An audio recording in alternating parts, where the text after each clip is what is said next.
For years, it was under our noses. That's what really gets under my skin, you know? I hate how close we were to this thing without ever realizing it. Maybe some of our tragedies may have been avoided. Maybe not. My dad and I used to fish at a creek. We started when I was young and continued through it until he passed. I kept going to the same spot when I needed advice. Sometimes it felt like he was still there with me. Sometimes I even heard his voice. Other times, I knew it was something else with me in that creek. Something dangerous. The first time we saw it, we were together. We didn't know it then, but we probably looked right at the thing. We told my mother about it that night, although we definitely described it all wrong. I'm not sure that I could describe it now, even though I've seen it a half dozen or more times. That first time, we cast our lines over the side of a wooden bridge that crossed the flowing water. We liked having something to lean on, set our drinks on, whatever. That was our spot. One time, we heard a loud splashing further up the creek. We thought it was another fisherman or maybe an animal. When we looked, and I know this sounds crazy, we saw a fish jump clear out of the water. I don't mean up and then back in either. It jumped up and into the trees, disappeared into the forest like something had hit a home run on the poor thing. We told ourselves that a bird must have grabbed it. We didn't see a bird. There wasn't one to see. That time, we didn't see anything. I'm not sure why. Maybe we weren't ready to see it. Our second encounter, I think, happened when my dad was alone. I was busy with college, so he came by himself more and more frequently. Maybe he was out there pretending to talk to me. I don't know. The thought makes me feel nice. I got a call from my mother not long after that trip. My dad was sick. Ghost white, she said. When I got home, he was. He was sweating, complaining about the cold, and staring wide-eyed out the window. We thought it was the fever. I think now he was just afraid. I think he saw the thing again, saw it for real. Maybe it came after him. He never went back to our spot. I was too busy to drag him there myself, and the old man passed a few years later. I didn't return to the creek for a while yet. When I first got back, I'd completely forgotten about the flying fish. I'd forgotten about my dad's white face and where he'd been right before that terror had gripped him. I was just missing him. I wanted to reconnect. I thought the water, the fish, and the peace and quiet would do me a lot of good. I didn't find any peace out there. It was broad daylight. I cast my line over the railing, same as always. Deep into the afternoon, I heard something. A twig broke. Deer were coming through, I thought. The bushes rattled, and I thought for sure I'd see a doe come trotting up the water. Nothing showed up. I could hear and see the foliage as it swayed and snapped, reacting to the weight of some animal. But I never saw the animal. Even when the bushes parted and something stepped through the empty space, I didn't see it. I stared, I sweat, and I trembled, but I did not see it. I didn't see it until it crouched by the waterside and dipped its hands into the stream. I saw water run down the shape of human arms. I saw it drip down the lips of a wide, hungry mouth. But I couldn't see its body, its skin. Not really. It was clear. When it moved, it looked like a spot in the world was wrapped in plastic. It shimmered just enough for me to distinguish a translucent humanoid shape. It was something invisible. It was something that didn't want to be seen. I don't know if I gasped or yelped or tripped over my own fishing pole. I only know that I suddenly made a noise, and the thing that I couldn't see turned toward me. I saw paw prints press into the wet earth that disappeared as it walked toward the bridge. I heard something scratching at the wooden structure, climbing up from underneath. The invisible thing growled like a mother bear protecting her young. So I ran. I didn't look back. I didn't go back. I ran and I stayed gone. The invisible, shimmering thing must have plucked that fish from the water all those years ago. It must have leapt back into the forest to eat, leaving us scratching our heads. My dad knew it. He learned the truth before I did. He learned that all the time we were fishing, we were squatting in the den of some mysterious beast. I was cold for a while. I was afraid. Then I remembered that my father let this thing chase him away from our spot. Right under our noses all along, and we didn't have the good sense to chase it away. We just let it spook us. We let it take the place that should have been reserved for my best memories. That was years ago now. I've been searching for my courage, I guess. Maybe I was just waiting for the day that I had nothing to lose. I wouldn't say that I'm at that point, not exactly, but I do know it's time. I'm going back to that creek, and whatever that thing is, I'm chasing it out of there. I'll root it out from under that bridge if that's where it lives. I'll run it into the woods and hunt it down if I have to. My father feared this thing until the day he died. I won't let it ruin my life, too.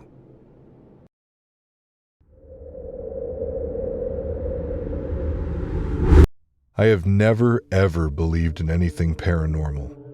I didn't even believe the spiritual stuff about demons and crosses and holy water. I've seen all the scary movies because they're fun, but I didn't ever for 1 second think that they might be true. This experience has made me question all of that. Everyone that I've told, which isn't very many people, say that I saw something from another realm. I think it might have been my imagination, but I guess I'm not sure. I've questioned my experience many, many times since then. The reason why I'm not sure is because I knew the person that I saw, or at least I think I do. In fact, it was my best friend. His name was Jack, and we always used to ride together. It was the thing that really brought us together and made us into really good friends. I guess I should mention that I ride motorcycles. Jack and I got our licenses at the same time. We bought crappy old bikes off of Facebook, and I spent hours in my garage fixing it up. It was a great time, the kind of time I really miss without him around. Jack died just a few months ago. He got bit by a mosquito while he was on vacation in South Africa. Didn't know he was sick until it was too late, and died a few days after in the hospital. The doctors said it was a new, rare disease that they really didn't have a cure for. They weren't even sure it came from a mosquito. It was horrible and sudden, and one of the worst experiences of my life, watching him die in the hospital. My main way to try and cope with the grief has been through riding.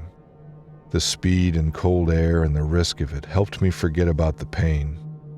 Plus, it was something that Jack loved, and I felt like I was connected to him again. It was during one of these rides that I had my vision. Maybe it was a vision, maybe it was real, I don't know. I've always just called it my vision because I'm uncertain about whether or not I believe the whole thing. What makes it the weirdest is that it was the middle of the day. I feel like usually people have weird stuff happen to them at night, or see something weird in the twilight. But for me, it was like 2 in the afternoon and the sun was shining. This was back in September, so we were still having nice, clear days. I was out riding just to ride. I didn't have anywhere to be and didn't have anything to do at home, so I just took my bike out and was cruising around. There's a stretch of highway not far from me that isn't busy. Must not be one of the main truck routes. This particular stretch of highway has a mixture of trees and farmland. In some areas, the trees are pretty dense along the road, and when you're moving fast on a motorcycle, they feel like they're one solid blur. It was against this solid blur that I think I saw what I saw. I was in the left lane, riding pretty fast. For a moment, I thought that another biker had pulled up alongside me. That's how vivid it was. I knew immediately that something weird was happening because I thought that this other rider was Jack. He wore the exact same helmet and jacket and rode the exact same bike. My eyes were completely fixed on this other rider when the scenery changed. Like I said, this highway had a mixture of forested area and farmland along it. When we passed from the trees into the farmland, the rider disappeared. It was as if without the solid background of the trees, I couldn't see it anymore. This all happened extremely fast, probably like 3 seconds. I was pretty sure that what I had seen was a complete figment of my imagination. I was just lonely and missing Jack, and my brain had conjured this vision. But then the scenery changed again, back from farmland to solid trees, and the rider was back. I was sure it was Jack, but once again, I only saw him for a second before the trees went away. I looked for a long forested stretch ahead, waiting to check and see if the apparition would return. Sure enough, when the solid background of the trees came back, I could see the rider again. It never lifted the glass helmet shield from the front of its face, so I guess I'll never know for sure, but I'm basically positive it was Jack. I don't really know if this counts as being haunted. I always felt like haunting had a bad connotation to it. Usually the spirits doing the haunting are evil and do all kinds of bad things to the people that are trespassing on its territory. I was definitely being visited by something, but it didn't make me afraid. It actually made me feel quite peaceful. I've ridden that highway a few times since then, hoping I'd see it again. I really don't know if it was real or not, or if I was just imagining something. I've heard stories of mothers being visited by their sons who were soldiers and died in battle far away from them. Maybe this was something like that. I've never seen that rider since then. It did make me feel a little better though, like I had a little more closure. I don't know what other positive stories there are of good hauntings, but I thought I'd share mine.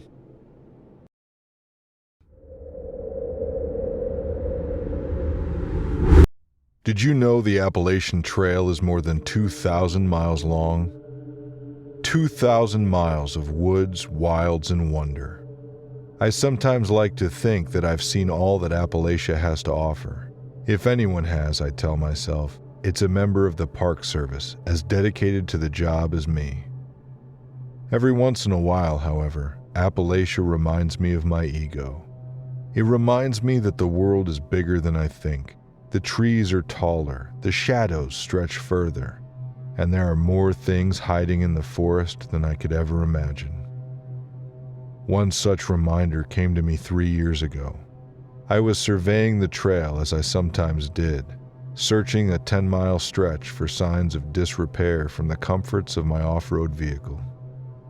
The trail was in good condition, thankfully. That afforded me a wandering gaze. My attention drifted, especially after I parked the vehicle to check in with my peers.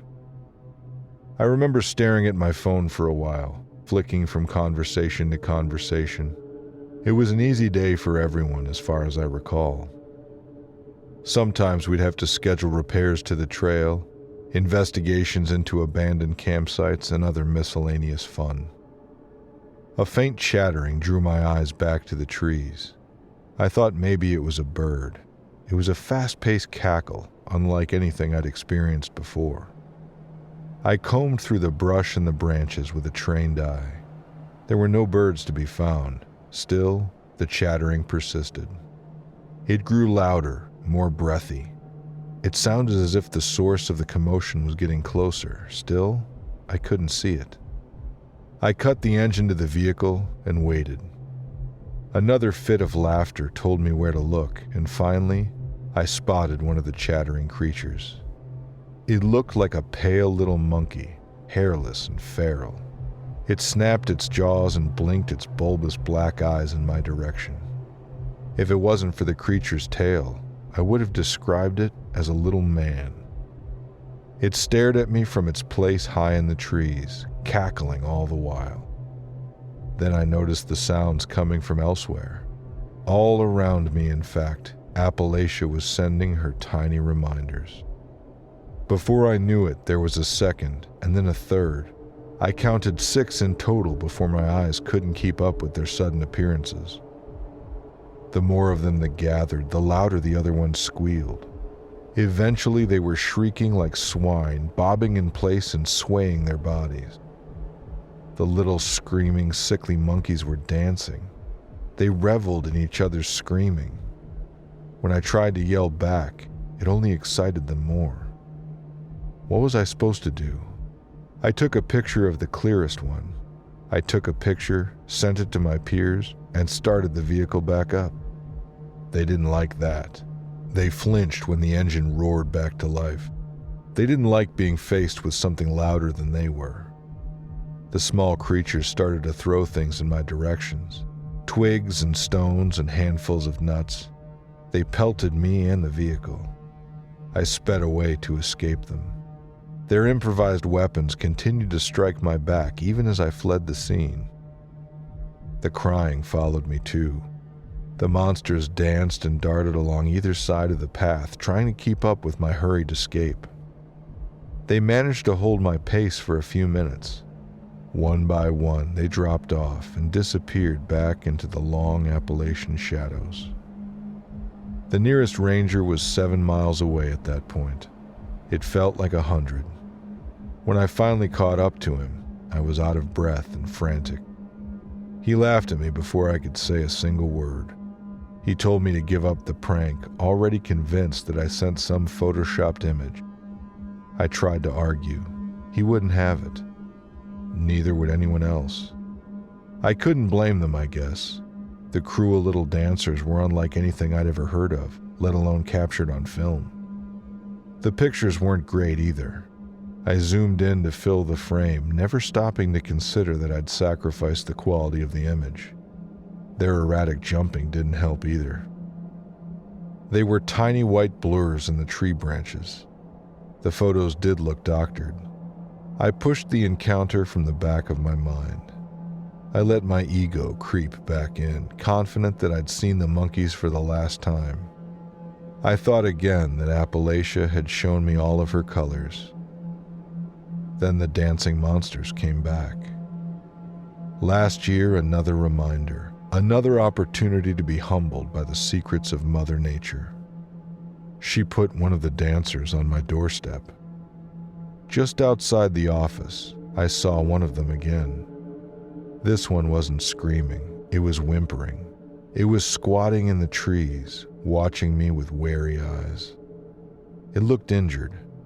I tried to get closer, to get a better look. It scurried further into the woods each time that I took a step. I called animal control. The other dancers came before they arrived. They surrounded the wounded one and chanted all around him. They dove toward the injured creature and dragged him into the woods. I watched the little monster's fingernails scratch into the bark, fighting against his kind. He failed. Animal control arrived too late. I've heard of what chimps can do to other wounded apes. I imagine something similar happened to the wounded dancer. But why had he come to my door? Had the dancers kept tabs on me? Did they remember me from our first encounter when I fled from their assault? The ordeal has left me with those questions and more. I guess they're my latest reminder. I'm asking myself lately, how many of them are there? How smart might they be? And if they're willing to do that to their own kind, what would they have done to me that day if I hadn't sped away? Keep your eyes on the trees, and if you hear the chattering, run.